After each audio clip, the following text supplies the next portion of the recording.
Hello everyone, my name is Jasmine Venegas and I chose to do my case study on the Tri-State Tornado. So the Tri-State Tornado took place on March 18th on 1925.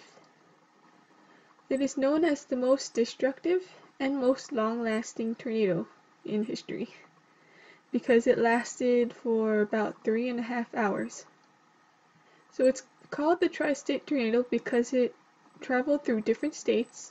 So it started in Missouri. It then went in a surprisingly straight line through Illinois all the way to Indiana.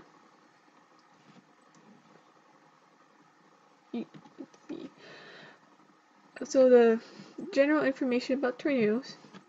So they are usually created from severe thunderstorms, and they form where there are large differences in atmospheric pressure in short distances. So tornadoes are spinning columns of wind that extend downward from a cloud, and they are only considered a tornado if they touch the ground. So they can be invisible until they pick up debris or the water vapor condenses. And there are 4 stages of tornado development: funnel, mature, shrinking, and rope stage. So in the first funnel stage, the funnel clouds that don't reach the ground form below a thunderstorm. And in the mature stage, the funnel is visible as it touches the ground because the moist air is drawn upwards. In the shrinking stage, the funnel thins and tilts, which makes the wind speed increase and the tornadoes become more dangerous. And in the rope stage, or the decaying stage, the upward spiraling air comes into contact with the downdrafts and the tornado starts to move erratically. So tornadoes are very common in the United States because of the weather, the geographic location, and the topography. So usually tornadoes occur during the spring and the summer, usually in the late afternoon.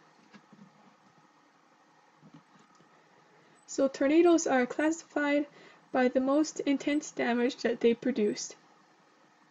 So today they're measured by the EF scale, or the Enhanced Fujita scale, which has replaced the F scale that was created in 1971 by Theodore Fujita. And the EF scale measures the post-storm damage and estimates the wind speed of the tornado. So I added a chart that compares the 2 different scales, and the Enhanced Fujita scale has been used since 2007. So the Tri-State Tornado, it lifted from the ground briefly after it touched down, sort of like a small tornado would, but it quickly grew in size and severity. So it started near Ellington, Missouri, and it grew about 0.75 to 1 mile wide. And it moved in a straight line instead of on the usual curved path. So the forward speed was 100 kilometers per hour, or 62 miles per hour if you're more familiar with that system. And the wind speeds were 290 kilometers per hour, or 180 miles per hour. So if we look back at the graph at 180 miles per hour, see that it was an EF4. So that's pretty severe. So who was affected? Okay, so the tornado traveled through many mining and farming towns, and it killed at least 695 people and injured more than 2,000. And there was about $170 million in damages, and that's in the typical dollar amount in the year 2000.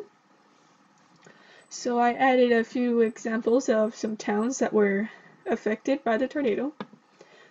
So the first is West Frankfort, Illinois. So 127 people were killed, but the victims were mostly women and children. That's because that was a mining town, so the men were working about 500 feet underground. So when they went back to the surface and saw what happened, everything was already destroyed. In Murfreesboro, Illinois, that town suffered the worst damage, and it was also followed by fires. So 234 people were killed as a result. And that is the largest amount of people that died in one town from a tornado. And in Griffin, Indiana, every building was destroyed. So why was the tornado so severe?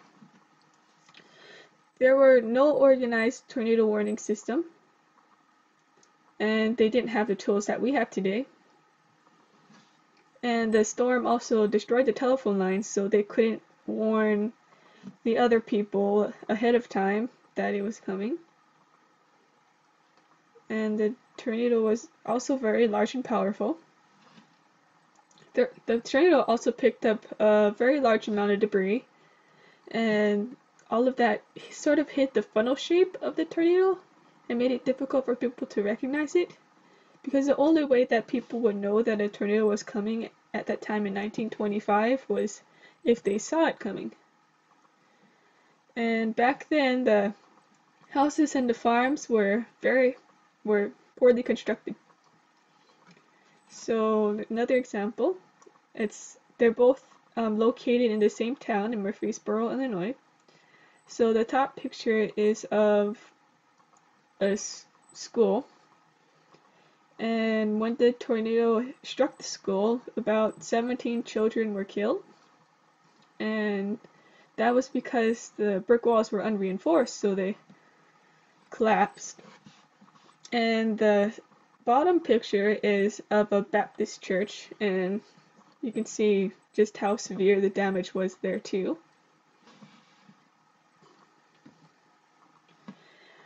After the disaster, many towns decided to rebuild, but some of the towns, they weren't worth rebuilding because there was no one to live in there anymore.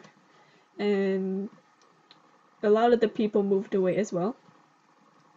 But if the tri-state tornado took place today, it'd be a lot different, because a tornado warning would be issued to Missouri soon after the severe thunderstorm warnings, because thunderstorms usually precede tornadoes.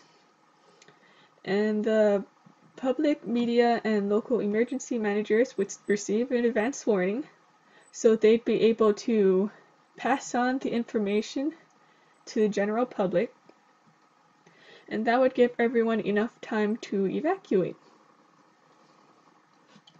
After the 1925 tornado, there was also an increased public awareness of tornadoes, and tornado spotter networks were beginning to be formed. There weren't any official programs at the time, but these networks helped to decrease the number of tornado deaths in the future. I thought that it was very interesting that in 1882, that's when they began to study tornadoes and their formation, but that was immediately brought to a grinding halt because the word tornado was pretty much banned from official forecasts until the 1950s, because they were worried that mentioning tornadoes would cause panic, and they thought that any tools that they had at the time wouldn't be able to accurately predict when a tornado was coming or when a tornado was forming. But they had their first forecast in the late 1940s, which is still a considerable amount of time after the tri-state tornado. But the tri-state tornado taught people just how severe the damage could be if the public didn't expect or didn't know that a tornado was coming.